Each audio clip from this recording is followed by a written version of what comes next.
hubs and commercial centers.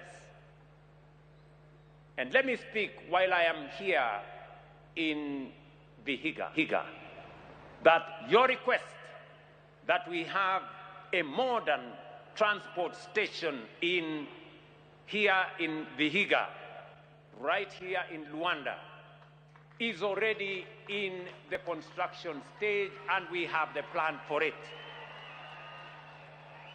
We are going to commit 250 million to do a modern railway station in Luanda, and we are going to add a transport logistics hub right there in Luanda.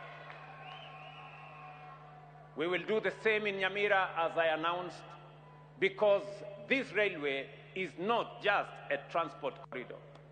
It is an economic raising hub.